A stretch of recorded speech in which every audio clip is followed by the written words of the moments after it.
Testing, testing.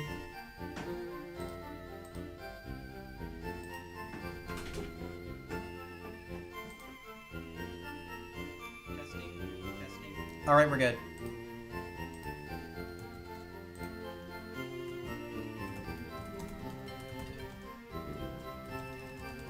Just gotta get this out there. And then I'm gonna wait a few minutes.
I'm gonna wait until 105.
Yeah, I'm just gonna leave the stream running. I gotta use the bathroom anyways, but I'll be back by 105. Probably.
Alright, I'm back. Gonna wait one more minute. Bricksta.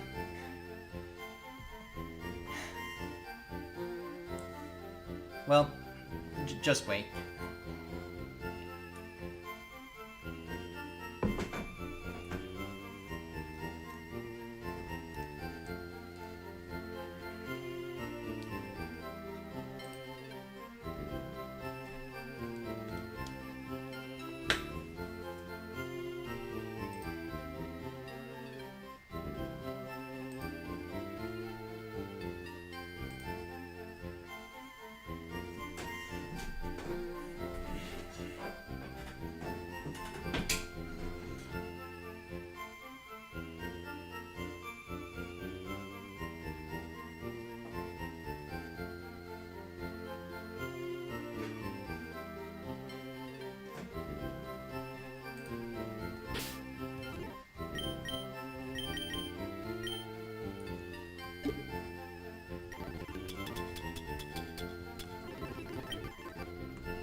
Alright, so everyone, welcome to the stream.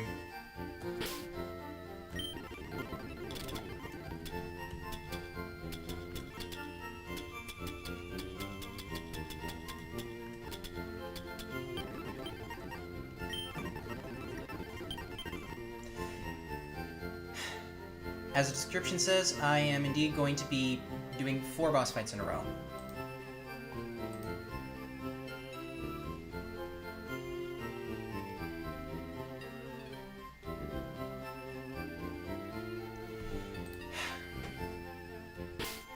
So, the first of these boss fights is going to be Sylph Rival. I cleared up every fight in Sylph Tag off stream, didn't get any new encounters this time. So yeah, let's go over the team. We have Sevian Zebstrika, Turtonator making the debut, although this is far from the last fight where I'm going to be using Turtonator.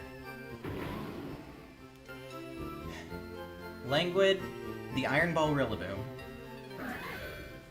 Infinite the Aegislash, Rampage making his triumphant return, and Malty.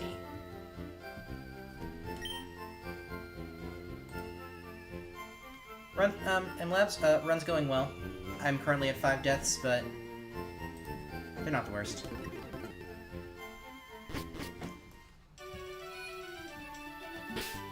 So, let's go to Sylph Go.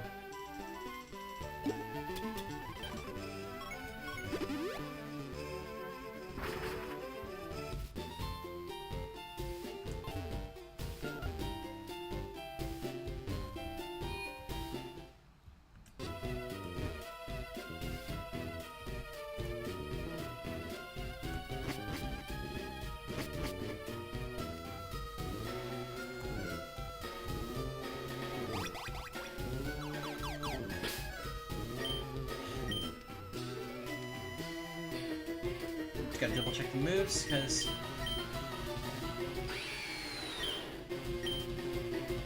So yeah, yeah.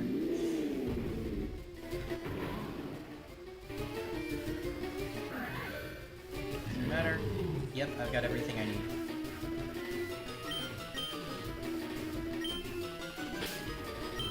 I actually gotta double check the nature here.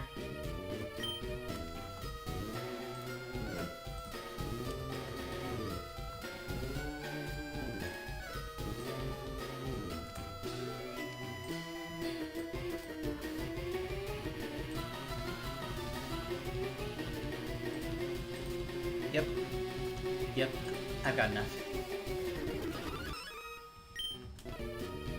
As soon as I step left, I'm going to face the hardest rival fight in the game. Now, when it comes to this fight, the difficulty highly depends on your starter. Last time, this was the only fight before the Pokemon League that got a kill on me that wasn't a planned sacrifice, which even then, that was basically restricted to Victory Road.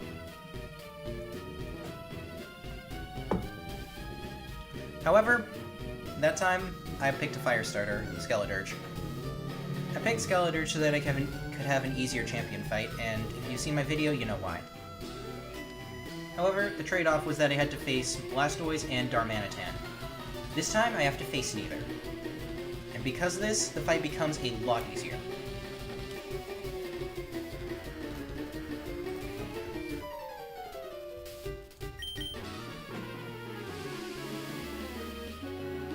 Another thing that makes this fight easier is actually Aegislash, but yet another thing is my Sevian Egg, which, well, it's Bolt Green.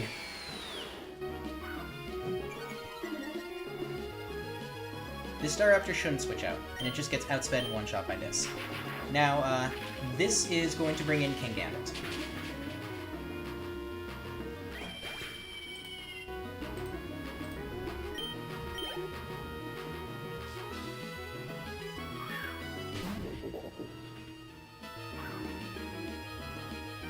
So yeah, I'm gonna Volt Switch out. This chip's actually necessary.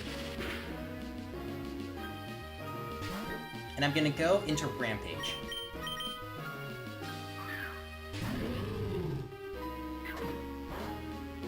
Okay. There's a chance that I was miscalculating something on a double crit because of Supreme Overlord, but the fight is riskless from here now. Hammer Arm kills through Chocolate Berry. Even without an item, with a plus attack nature, this is 75% range to kill. However, with Volt Switch, I can afford to run a plus special defense nature, which is going to come in handy for what the rival is about to send in, Mega Charizard Y. This going to infinite.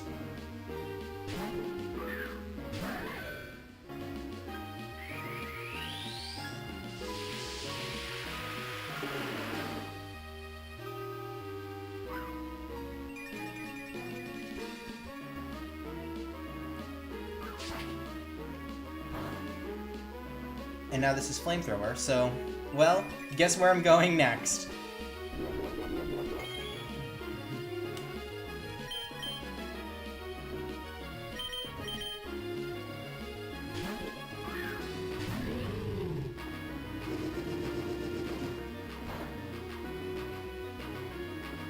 Seems like I was comfortably out of double crit range. With Bull Rush, Neutral Speed Nature Emboar outspeeds this Mega Charizard Y by 1 speed point.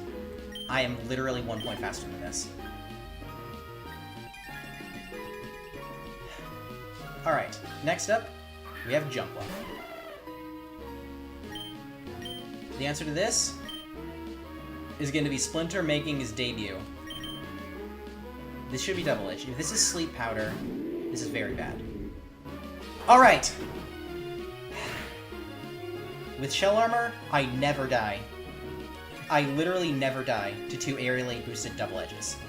And, well, then this happens. I've got a Chesto Berry to just stave off 1 Sleep Powder, which is why this Jumpluff didn't go for it.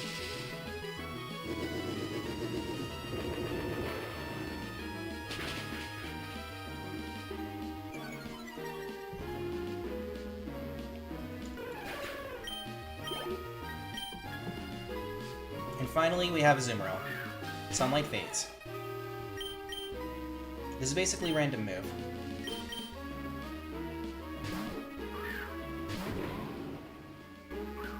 I'm hoping for a water move here, because I think 2 Ice Punch crits could kill me.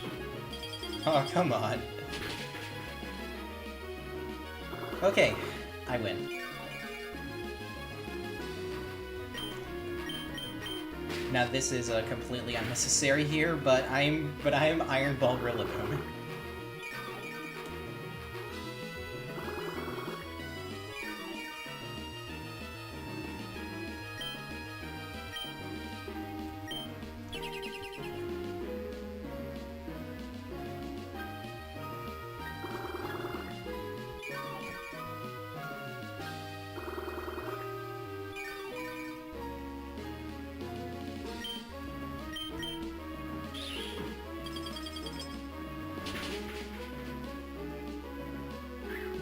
Alright.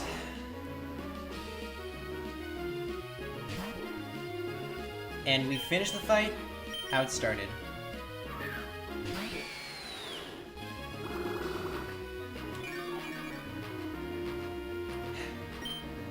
With a Thunderbolt. And that's Sylph Rival, completely deathless. And I believe, riskless.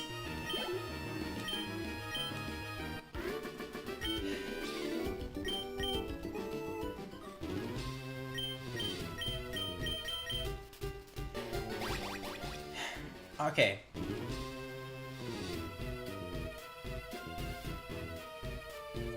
I'm actually going to be leaving Silco.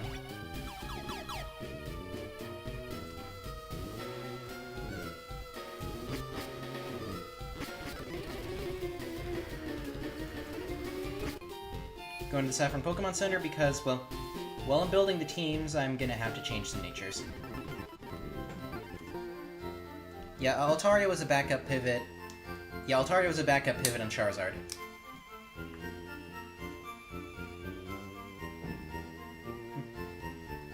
Plan out some Lucid fights? Well, good luck on Lucid. While I build the team, I am going to do this.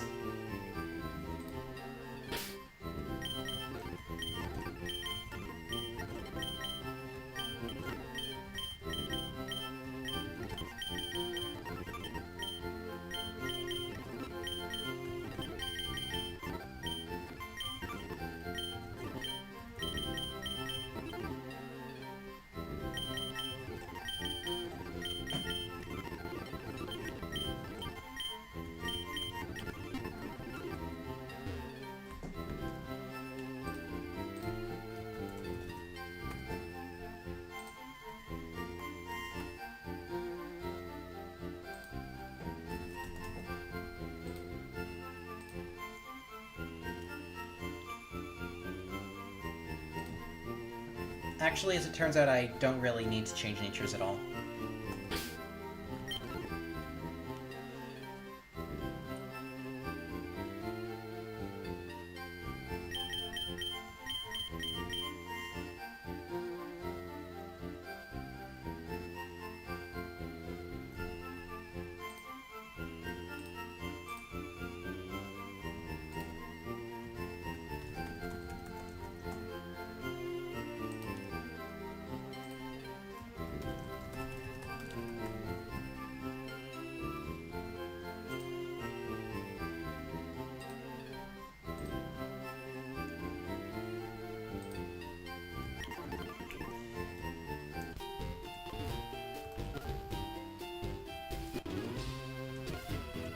Alright, just gonna...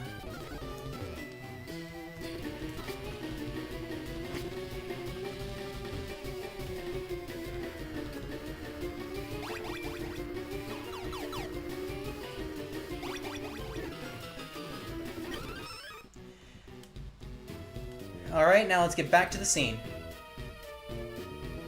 This is normal mode. Now,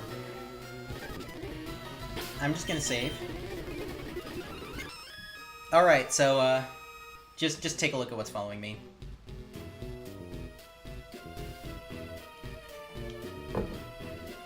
Now,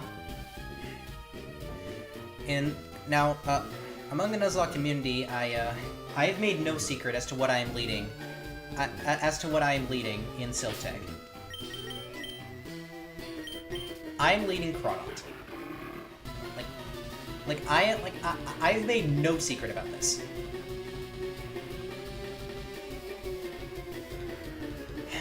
And I'm looking forward for you finding out why. Now, if this doesn't allow me to pick my team members, I'm just gonna reset.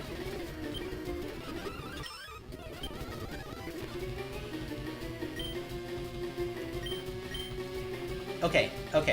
The lead... I've made no secret about this. Now, the one question... Which of these am I going to be taking into battle? And the answer?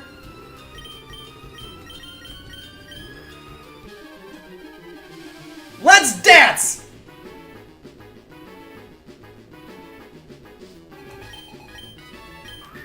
Alright! A lot's going on in this turn. Okay. First off, Masquerade's Intimidate sets the Incineroar to -1 that is actually really good, and activates Gothitel's competitive. This is something we all knew was going to happen. There's a lot of stuff going on in this round.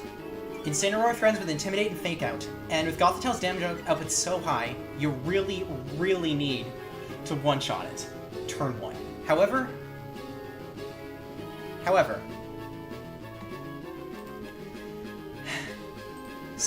So lots going on right here. Gothitelle at +2 special attack doesn't actually see a kill on Masquerade. However, Supercell decided to give this thing hidden power fighting. Now, normally the way you deal with this Gothitelle is by leading a special ghost type, but I have none of those. So, the way I found to deal with this, because my only ghost types are physical and I can't lead with them because of Intimidate and Incineroar, is by leading with Crawdaunt just to bait hidden power fighting. This Gothitelle, I believe, is guaranteed to hidden power fighting Crawdaunt. Incineroar is going to fake out one of these 2 slots. I would actually prefer it to target Masquerade and fake out because I do not want this Incineroar to die turn 2. So, I'm baiting hidden power fighting into Edgehog. Please just fake out the Masquerade. Okay. Okay, good. Okay, good. That's really good. This is Sharpness Ceruledge. Even if Masquerade hadn't targeted Gothitelle, Sharpness Shadowclaw would be a guaranteed KO. I really, really don't want this to pop my Cobra Berry. I had literally no other option for this lead. It's Cobra Berry... It's Cobra Berry Ceruledge because, well, it matches up by far the best into this team, and also Incineroar kind of one-shots without Cobra Berry. Actually, I don't think it does, but it does way too much damage, and the important thing is what's coming in next after this Gothitelle. No matter what, the play is always Shadowclaw Gothitelle. This Masquerade is, I believe, guaranteed to skull the Incineroar.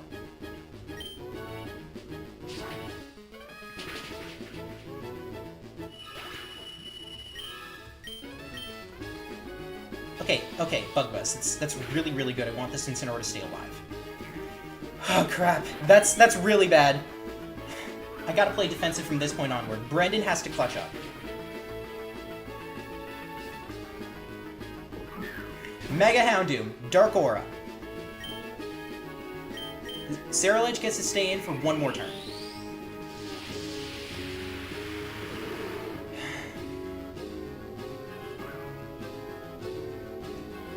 Brendan, target Houndoom, please. Incineroar, that is really bad.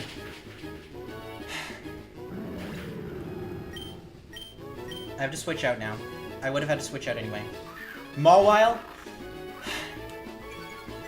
There's no way it doesn't go for Dark-type moves on me. But honestly... Yeah, there's no way it doesn't go for Dark-type moves on me, but I wasn't expecting Mawile out this early. At the very least, this allows my Fire types to get something done. Emboar is too frail to switch in right now. So I'm going to the Agency. Who will probably have to be sacrificed.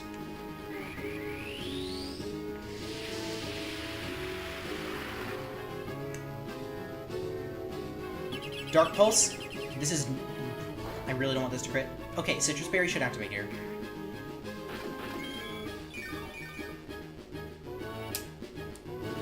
Okay, Scald!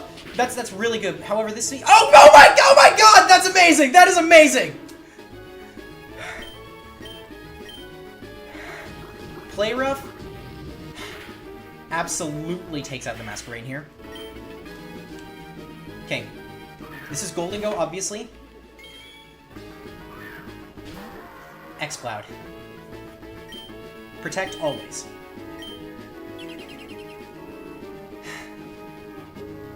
Focus Blast. Flamethrower is the Mawile, that's pretty bad. Burns the Mawile! Play Rough into X-Cloud.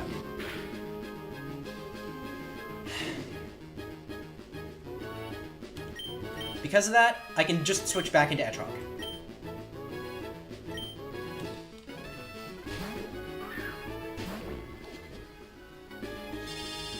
Alright, makes it rain. Okay, Sceptile is officially in.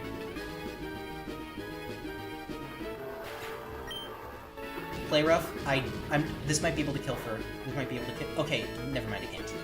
Attack drop. That actually matters. That although this Momo is going for Sucker Punch into me anyway.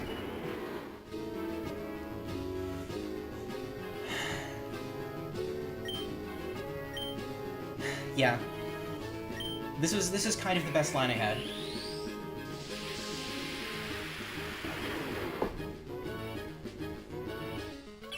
Alright. I would love for this to target Golden Go, but let's... It Focus Blasted Maul well. Now I have to deal with Primarina. Does this... The question is, does the C make it Rain Kill, or is it going for Shadow Ball? Okay. Primarina. This is almost certainly going for Dazzling Gleam. Rampage is definitely sacrificeable.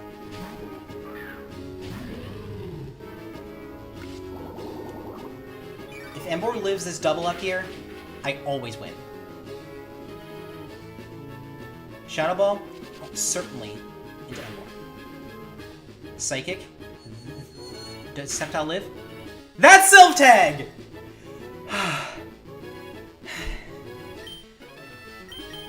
Heat Crash into Goldigo. Alright. Yeah, I wasn't worried about Sceptile targeting Primarina.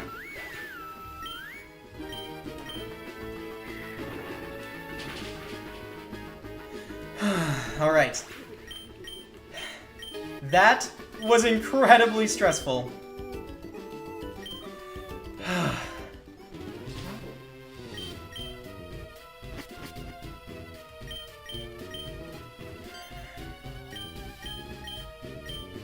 Okay. Alright, Dual Chop TM. That was so scary.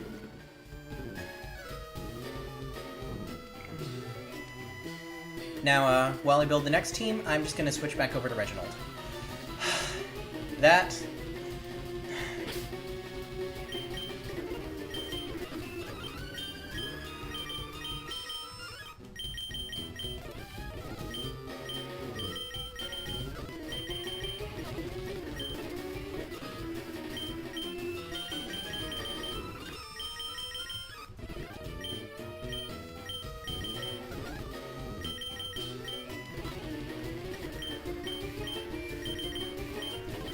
Let's worry about Sabrina later.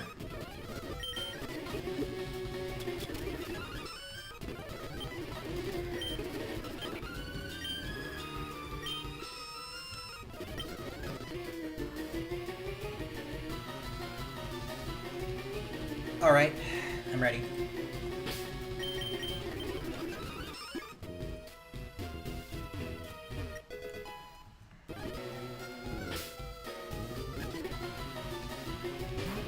Okay.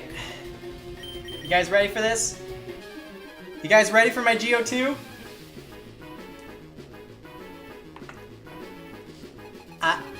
I would like you to look at this screen right now. Just look at this, okay?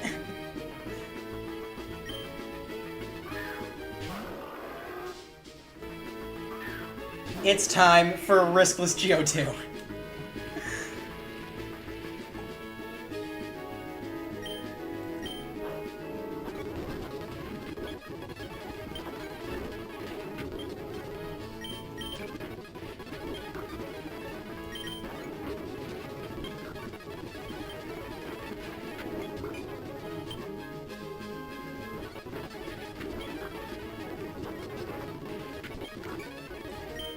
It's time for destruction.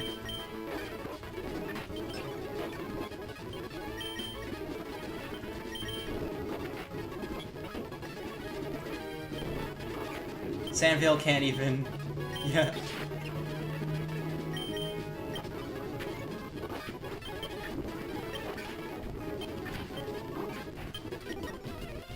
And that's GO2.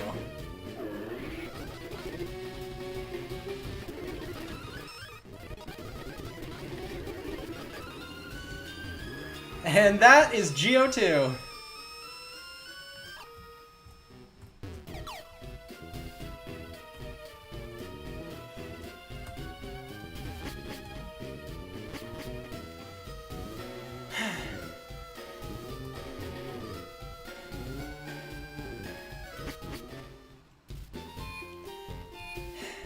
And that's Silphco.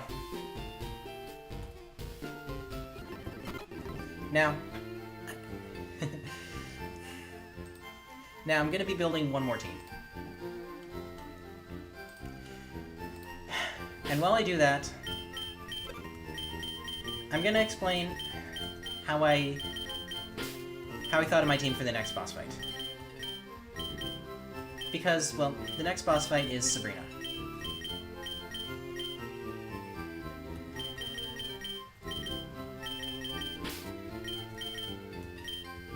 And...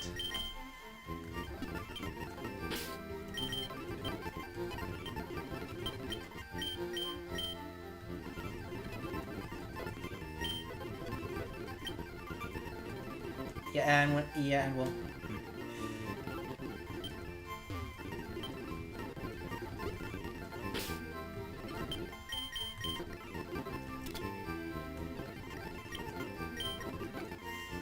Yeah, the best way to deal with Sabrina is to honestly just blow her team out of the water before she sets up Trick Room.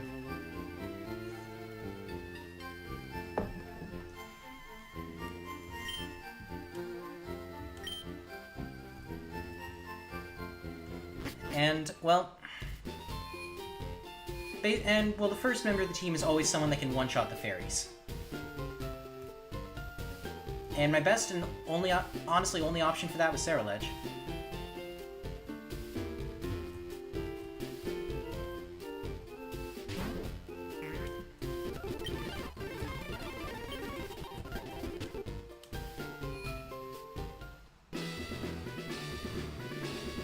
However, I had a hard time finding the teammate.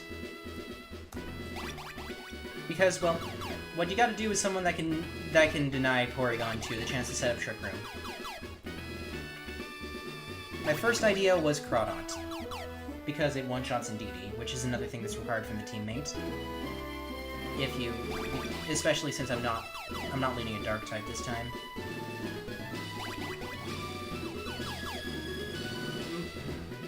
But Crawdont kind of didn't work.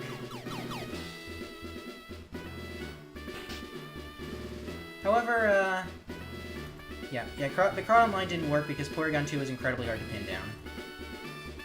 My next idea was actually taking inspiration from Kabalik with the U-turn Meowscarada lead, but I didn't have a good U-turner, and well, I didn't want to go out of my way to get a new counter off stream when I planned to do all these 4 boss fights back to back in this one stream. However, I then started looking at bug types in general, because those also one-shot Indeedee.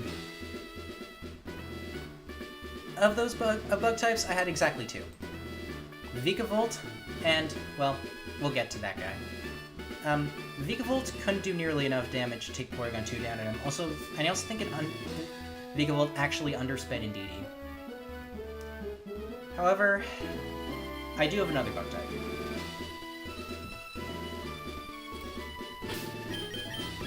And this one, despite being accidental, guarantees me the win against Sabrina.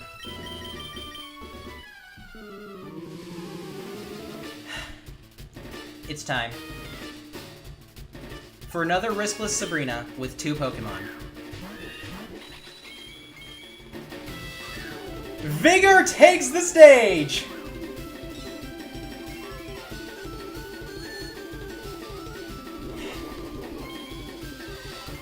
Psychic Seed Hatterene? Doesn't matter. Sharpness Shadow Claw. And Loaded Dice Pin Missile. Now the final piece of this puzzle is what happens when Indeedee goes down.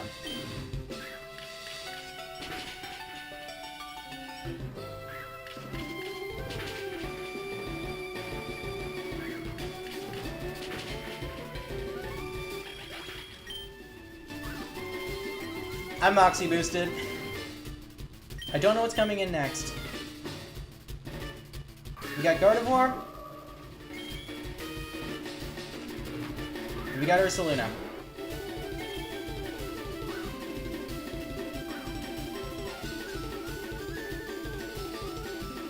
Swords Dance. Pin Missile.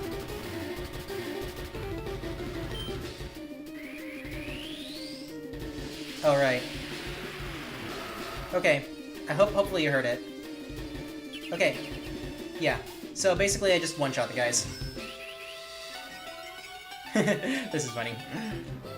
But yeah, Ursaluna just protected as it's guaranteed to. +1 loaded dice pin missile. Always KOs. Yeah, I just got caught up in the moment. Another Moxie boost.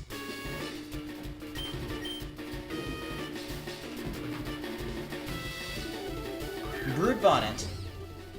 Which means I didn't need that Sword Stance.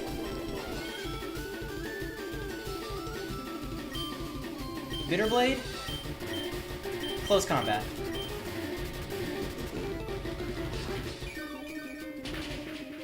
Sharpness Bitterblade is incredibly broken. This thing's one of the best Pokemon in the game on hardcore mode, let alone normal. Don't listen to Obo on that. And yeah, double Moxie Boost at close combat, obviously enough.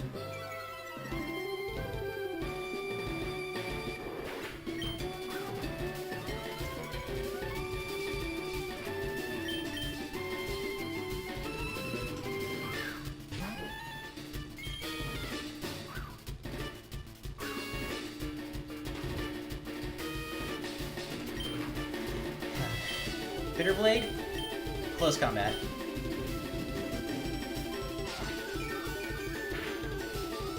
Oh, just one-shots. Well, Sabrina down. And that's gonna do it for this stream, because honestly, I got a lot of stuff to do today, and I hadn't planned anything.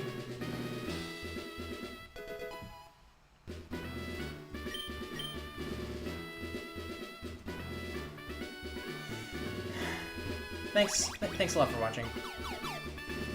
That Silph tag was kind of a roller coaster, honestly.